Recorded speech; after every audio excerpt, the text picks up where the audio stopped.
Chris with e-cig Vapor. Welcome back. Hope I'm bringing something to the table that you like. If I am, don't be afraid to hit the subscribe button. I promise we'll be coming out with much better videos. We're trying to make things better all the time. I'm learning my mistakes, so we're definitely new at this. Got some lots up. Trying a few things. First of all, an update on the ELVT. The thing that I was trying to show you that probably nobody was able to see was this. The lighting was horrible. I definitely apologize. But, you know, we're kind of poor, and so we just do as we can.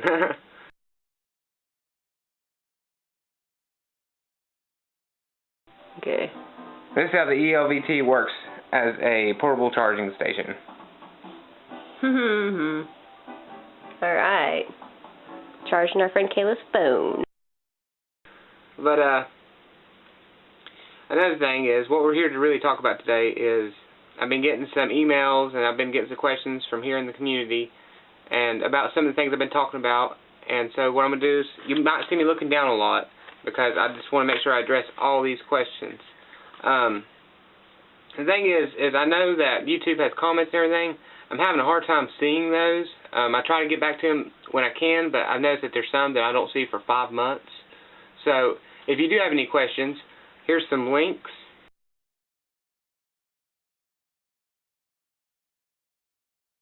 And you can find me at these or directly at my email. Just hit me up, let me know any questions, requests, or comments, and I will definitely address them. And if I don't know the answer, I'll ask some people, because I definitely know somebody who will know the answer, and I will address it in my next video. What we're going to try to do is we're going to try to collect all these questions and answers, and then on Monday we'll shoot a video, and about midnight we'll upload it to YouTube so you can view it as of Tuesday. Gotta get some vapor in me. Alright, so the biggest question out of all the questions is, I've been getting asked a lot, why are my videos so technical, and why are my words so technical? And honestly, I don't think they are too technical, and I didn't even notice. But I figured out what they meant. What they was talking about is some of the terms I've been using are very common to the vaping culture. So if you've been vaping for any length of time, you probably know all these terms I'm about to go into. But for anybody that's new out there, or for the people who's been asking me here in the community here lately, and especially for my mom, I'm going to go over some of the most common terms I've been asked about what they mean in the last week or two. And if I don't go over anything in enough detail, or if maybe I don't go over a term, you can hit me up a message, or you can check out this link right here.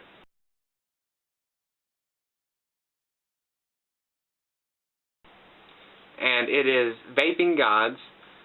Check out the wonderful world of vaping. When I first started vaping, it's really what educated me into all of it. It's what started me. It's not all the information you need, but it is about the best starting place there is. Also, great places to go check out are vaping forums. Here's a list of links right here.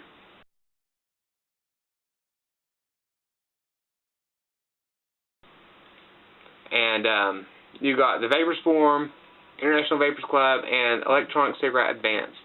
They are excellent forums. They give you great information, coupons, information on builds. It's great just to get out there and communicate with people. Definitely if you live in an area like we do. Here in Marion, we're starting to slowly see people getting into vaping and stuff. But for the last year, it's just been me and my wife, Mimi. That's all we've done is we vape these. You know, we started with the Egos, of course. And, you know, we might see a blue or a mystic e-cig, you know, the cigarettes, but that was as much of a vaping scene as we've seen. And even those people didn't actually really vape. They more smoked and, you know, would pull on a vaporizer once in a while they were in a convenience store or at the bar or so. But they weren't really serious about it. Of course, now the winds of change are blowing now and you're starting to see vapors everywhere. But if you do live in a place like that, the vapor forums are great because it gives you a way to communicate with other people who are as into vaping as you are. So anyways, some of these terms. First term is a 510 connection. What is a 510 ego connection? Well, essentially what a 510 connection is, it's the most common connection you're going to see on an e-cig nowadays, ever since we moved away from the cigalocks. Really what a 510 connection is it's just that right there. That's really all it is. A lot of 510 connections you see, like on your mechanical mods, you might see where it's just that one. And then, you know, so many more, you're seeing more and more often, you're seeing outer threads as well. And it's just arguably the most common style connection. So whenever you hear 510 or anything like that, just know that that's really what it's talking about. Some of the other connections available, not all of them, but some include the 306, the M401, M402, M403, the KR808, and the 901. And most of them you typically see on your Cig-alike e-cigs. And they're, you know, more and more often getting harder and harder to find. And, you know, you just don't see them as often, and mostly because a lot of people are really getting into having more power.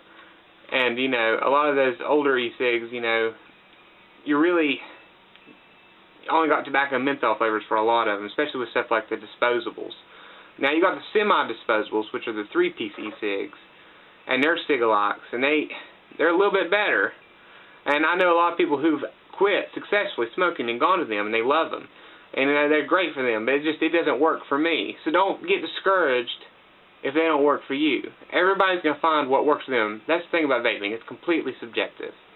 And another thing real quick, before I even go any further, I've heard, you know, smokers who don't want to go vaping because they feel like they can't vape and smoke at the same time. And you hear these things like, well, you can't do it because like the gums and stuff. You can't chew the gum and smoke, and you can't because you'll get a nicotine overdose. But with vaping, see, like the way it works for me, if I had to quit smoking all at once and go to vaping, it would have been more difficult.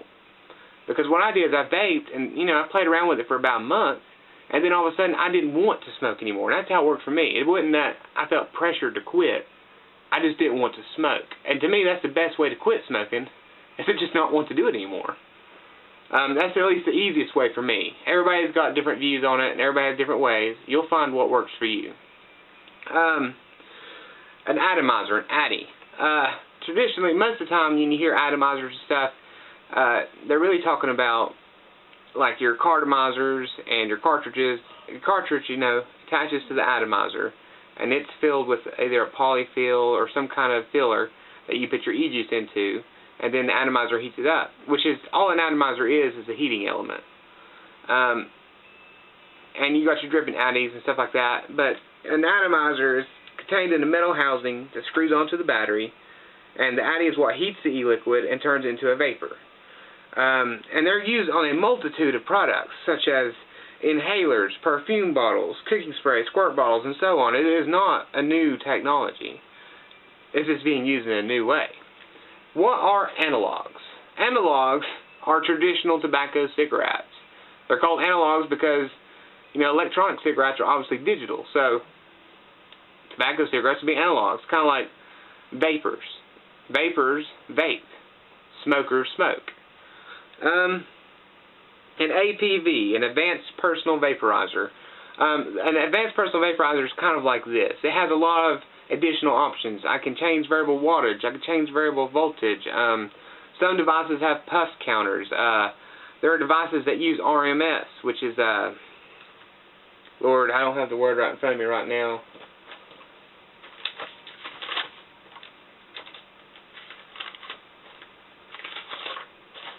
RMS, root mean square, which is a tool which allows us to use the DC power equations with AC waveforms.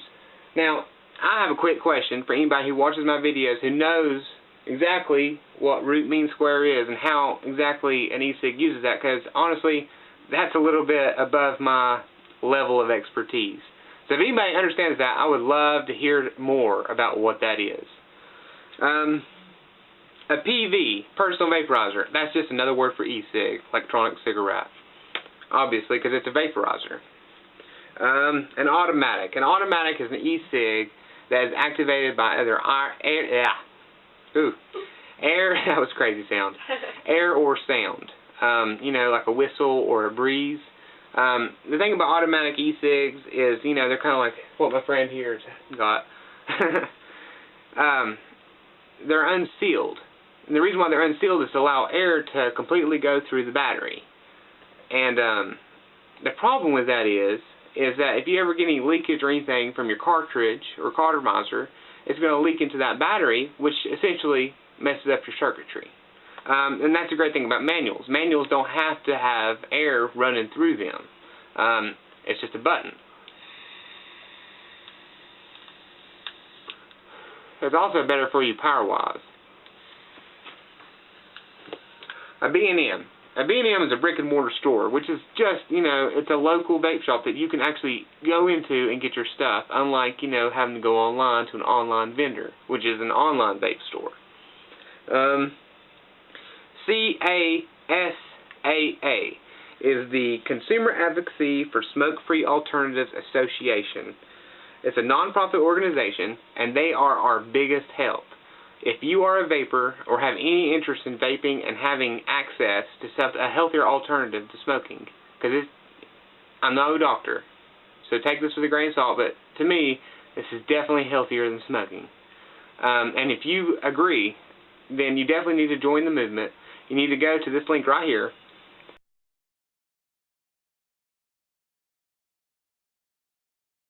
And you need to join CASAA. It's incredibly easy to become a member. You can give your testimonial. They got a lot of great links to keep you up to date with the legal battle. And you definitely, just at least check them out. A cotinine. What is cotinine? Cotinine is an anagram of nicotine. A metabolite of nicotine, used as an indicator of tobacco smoke exposure. It includes secondary smoke exposure, and what's most interesting about it is it can be found in the blood when using e-cigs or other traditional NRTs, which is nicotine replacement therapy programs, such as the gums and the patches. And but the thing is that the cotinines that's found in the blood are at a much lower level than when smoking cigarettes. A cigalock. A cigalock is a cigarette look-alike, kind of like what my friend is using here. A clone, used to describe a copy or a knockoff of an original product. Kind of like I was saying that the Arrows are clones of the EVOD, which is, a Kanger product, and they're the original.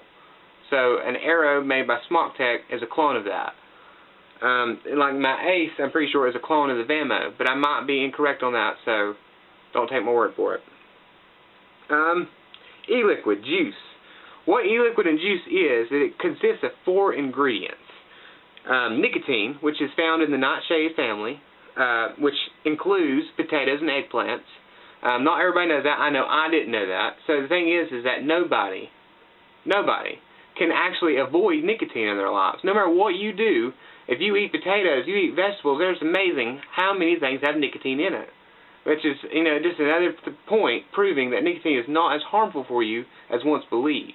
It is harmful for you with tobacco, but actually they're coming to find out it's probably the MAOIs that's in cigarettes that is the most addictive part and the most deadly part of cigarettes.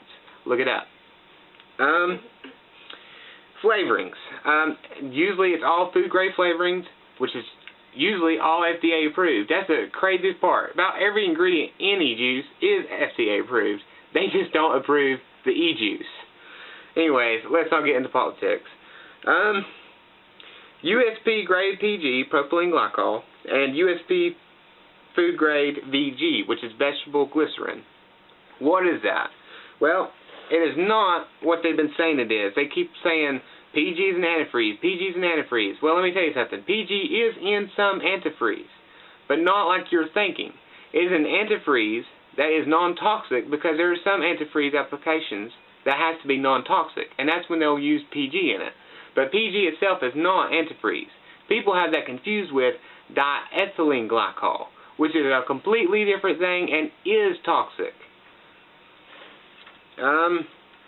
PG is known to give a better throat hit than VG. It's a base carrier for the nicotine, obviously. It's been used for years in hospitals, inhalers, etc. It's pumped through the vents in hospitals to clean the air because it's an antibacterial agent.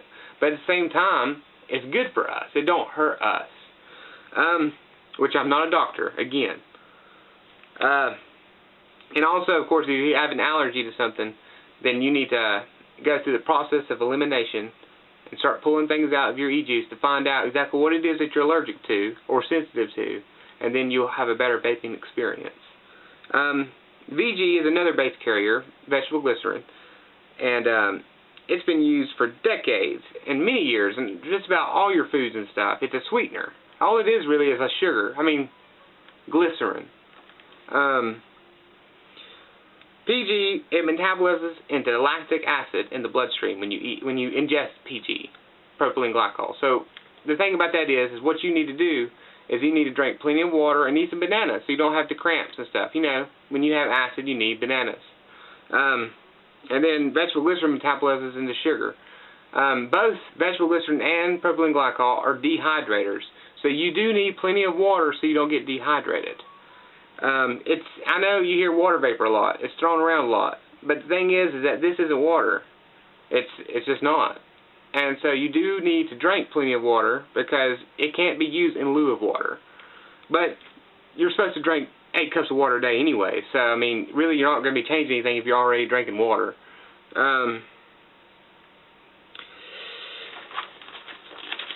Let's see here. Pooling. What is pooling? Well, pooling is where, let's say, your tank leaks a little bit, or even just the condensation from vaping, which usually the condensation vaping only makes a droplet or so on your battery connection. Pooling is really when you have a leak and it leaks onto the battery connection and you see it, it's just like a little bubble. I don't have an example right now, but you'll see it. It happens to everybody. It's not a big problem. Just, you know, take a little Q-tip or a little piece of tissue and just dry it out. Not a big deal. If you were having a big pooling issue, it's probably your coil or atomizer or your coil head. You just need to change it out, rebuild it, and it should do fine. Okay, so it's actually taking me quite a bit longer to do these definitions than I thought. I had to take a break. It's a different day, but I just talked about pooling, and now I want to talk about what is a mod. A mod is, well, the true definition of a mod is it's either a device that someone has actually built, you know, like a flashlight modified into an e-cig, or an already existing e-cig device that they modified to make it better and to produce, you know, more vapor or more power, stuff like that. That's the actual definition of mod. But, you know, nowadays you're going to see it used, you know, a lot more loosely, you know, such as this ELVT. This would be called mod by most people, and it's, you know, it's really used to describe anything larger than an ego, you know, or has advanced features like variable voltage or variable wattage. And what is voltage? Well, honestly, if you don't know what voltage and ohms and watts are, you definitely need to look up things about electricity. But voltage for an e-cig really is the manual way of using an e-cig. When you use voltage, what you have to do is you have to use it based upon the resistance of your atomizer. So if your atomizer resistance goes up, you have to add more voltage. If your atomizer resistance goes down, you have to take so much voltage away. And with the atomizer and the resistance, it's going to change. It's going to go up and down, and as it does, you have to constantly adjust your settings. However, with voltage, you can really fine-tune your settings to exactly what you want. Wattage, on the other hand, is more of an autopilot. What it does is, you know, you get it set for a certain tank, and then you change out your resistances, and the resistance goes up and down, and it adjusts itself for you. And so you don't have to tinker with it all the time. You set it, lock it, it's good to go. But the thing about wattage is it's a much broader thing than voltage. So you're not going to get that perfect vape that you may get with voltage. So, you know, because it's not an exact science.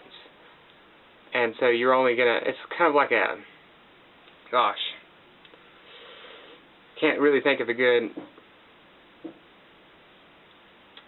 word for it, but that's really what it is. It just gives you a broader vape, but it adjusts itself so you don't have to continually adjust it with your resistance. What is MAHs? M-A-Hs, milliamp per hour.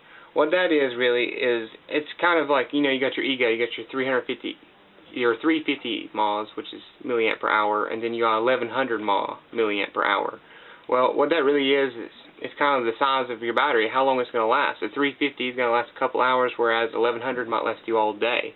the bigger the number of milliamp per hour, the longer you're going to be able to hold a charge and use your e-cig. Throat hit. What throat hit is, it is the sensation that you feel in the back of your throat when you take a hit. Like when you smoke a cigarette, you'd get that sensation in your throat. That's your throat hit. The thing about throat hit is there's a lot of different factors that affect throat hit. Your tank itself affects throat hit. The flavoring affects throat hit. PG, the level of PG has a huge impact. PG gives you a lot more throat hit than VG would, so it has a huge impact on your throat hit. But overall, the biggest impact on throat hit would be nicotine. Because when you have a zero nicotine, you're not going to have nearly as much throat hit as you would if you had 24 milligram nicotine. But then again, flavoring has a lot to do with it. You can have a zero nic flavor and it give you more throat hit than another flavor at 24 milligrams. So, it's also incredibly subjective to the user. But that's what throat hit is. It's the sensation you feel when you actually pull on it, instead of feeling like you're not pulling on anything. We got some more questions to answer, but answering all these technical terms took a minute, so what we're going to do is we're going to do the videos in 2 parts, well, at least this video. And so this is going to be part 1, the technical terms, and part 2 is going to go over questions such as where the e-cig came from, vaping etiquette, different vaping techniques, because you can't vape an e-cig the way you would smoke a cigarette. So if you're interested in that, just stay tuned, watch part 2. If you like our videos, please subscribe. And if you have any questions, comments, requests, like I said, hit me up at the emails that was in the earlier in this video. Hope you guys are having a great one. Happy vaping. This has been SK Vapor. Peace out.